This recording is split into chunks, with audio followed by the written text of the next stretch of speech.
ನಮಸ್ಕಾರ ಸ್ನೇಹಿತರೆ, ಮೊದಲಿಗೆ ನನ್ನ ಎಲ್ಲ ಯೂಟ್ಯೂಬ್ ಚಾನಲ್ನ ಸಬ್ಸ್ಕ್ರೈಬರ್ಸ್ಗಳಿಗೆ ವರಮಹಾಲಕ್ಷ್ಮಿ ಹಬ್ಬದ ಶುಭಾಶಯಗಳು. ಆ ತಾಯಿ ವರಮಹಾಲಕ್ಷ್ಮಿ ನಿಮ್ಮ ಮತ್ತು ನಿಮ್ಮ ಕುಟುಂಬಕ್ಕೆ ಒಳ್ಳೆಯದು ಮಾಡಲಿ. ತಾಯಿಯ ಆಶೀರ್ವಾದ ಎಲ್ಲರ ಮೇಲೂ ಇರಲಿ. ಇದು ಬಂದು ನಮ್ಮ ತಾಯಿ ಮನೆಯಲ್ಲಾದಂಥ ವರಮಹಾಲಕ್ಷ್ಮಿ ಪೂಜೆಯ ಒಂದು ವಿಡಿಯೋ ಆಗಿರುತ್ತೆ. ಹೇಗೆಲ್ಲ ಮಾಡಿದ್ವಿ ಅಂತ ನಿಮ್ಮ ಜೊತೆ ಹೇಳೋಣ ಅನ್ನಿಸ್ತು, ಅದಕ್ಕೆ ಈ ವಿಡಿಯೋ ಮಾಡ್ತಾಯಿದ್ದೀನಿ. ಇಷ್ಟ ಆದವರು ಸಬ್ಸ್ಕ್ರೈಬ್ ಮಾಡಿ, ಆಮೇಲೆ ನೋಡಿ, ಲೈಕ್ ಕೊಡಿ, ಕಮೆಂಟ್ ಮಾಡಿ, ಶೇರ್ ಮಾಡಿ. ನಮ್ಮ ತಾಯಿ ಮನೇಲಿ ಪ್ರತಿ ವರ್ಷ ವರಮಹಾಲಕ್ಷ್ಮಿ ಹಬ್ಬ ಮಾಡ್ತಾರೆ. ಆವಾಗ ಈ ವಿಡಿಯೋ ಮಾಡಿರೋದು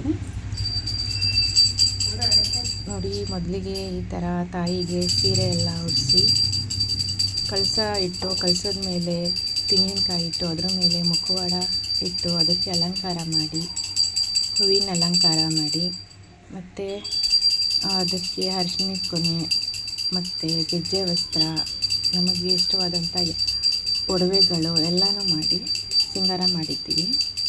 ಹಾಗೆ ನೈವೇದ್ಯಕ್ಕೆ ಪಂಚಾಮೃತ ಮಾಡಿದ್ದೀವಿ. ಹಾಗೆ ಬೆಳ್ಳಿ ದೀಪದಲ್ಲಿ ತುಪ್ಪ ಹಾಕಿ ದೀಪಾರತಿ ಮಾಡೋದಕ್ಕೆ ರೆಡಿ ಮಾಡಿದ್ದೀವಿ. ನೋಡಿ, 5 ದೀಪ ಇದೆ. ಮಧ್ಯ ಇರೋದು ಕಾಮಾಕ್ಷಿ ದೀಪ, ಹಿಂದೆ ಇರೋದು 2 ದೀಪಾಲೆ ಕಂಬ, ಮುಂದೆ ಇರೋದು 2 ಆರತಿ ದೀಪಗಳು.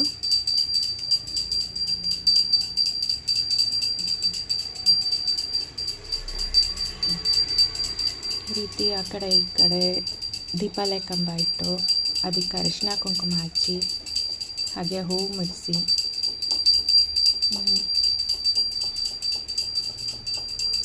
ನಂತರ ಪೂಜೆ ಮಾಡಿರೋದು. ಹೆಚ್ಚಿಗೆ ಏನು ವಿವರಿಸ್ಬೇಕು ಅಂತ ಗೊತ್ತಾಗ್ತಿಲ್ಲ. ಇದೇ ಮೊದಲು ವ್ಲಾಗ್ ಮಾಡ್ತಾ ಇರೋದ್ರಿಂದ ಏನಾದರೂ ತಪ್ಪಿದ್ರೆ ಕ್ಷಮಿಸಿ.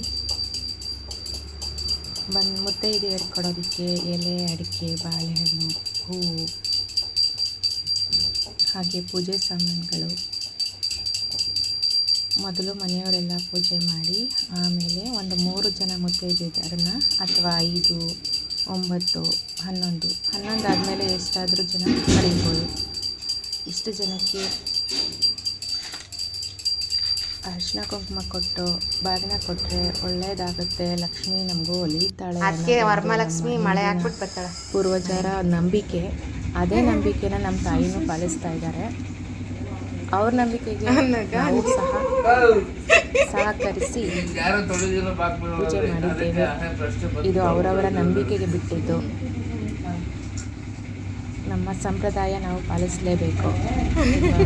ನಾವೇ ಮಾಡಿಲ್ಲ ಅಂದರೆ ನಮ್ಮ ಮಕ್ಕಳು ಏನೂ ಮಾಡಲ್ಲ. ಹಿರಿಯರು ಯಾವುದೋ ಒಂದು ಮಾಡಿದ್ದಾರೆ ಅಂದರೆ ಅದು ನಮ್ಮ ಒಳ್ಳೆಯದಕ್ಕೆ ಮಾಡಿರ್ತಾರೆ ಅಂತ ಅನಿಸುತ್ತೆ. ಎಷ್ಟು ಚೆನ್ನಾಗಿರುತ್ತೆ.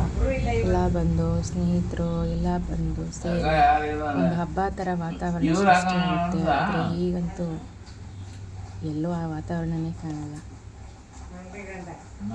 ತುಂಬ ಚೆನ್ನಾಗಿ ಪೂಜೆ ಮಾಡಿದ್ವಿ. ಸೀರೆ ಮತ್ತು ಬ್ಲೌಸ್ ಪೀಸ್ ಇಟ್ಟಿದ್ದೀವಿ ತಟ್ಟೆನಲ್ಲಿ ವರಮಹಾಲಕ್ಷ್ಮಿ ದೇವಿಗೆ. ಹಾಗೆ ಇದು ನಮ್ಮ ಮನೆಯದು. ನಮ್ಮ ಮನೆಯಲ್ಲಿ ಅಷ್ಟೇನು ಪೂಜೆ ಆಡಂಬರವಾಗಿ ಮಾಡಿಲ್ಲ. ಅಂದರೆ ಆ ಪದ್ಧತಿ ನಮ್ಮ ಯಜಮಾನ್ರ ಮನೆ ಕಡೆ ಇಲ್ಲ, ಆದ್ದರಿಂದ ಸಿಂಪಲ್ಲಾಗಿ ಪೂಜೆ ಮಾಡಿದ್ದೀವಿ.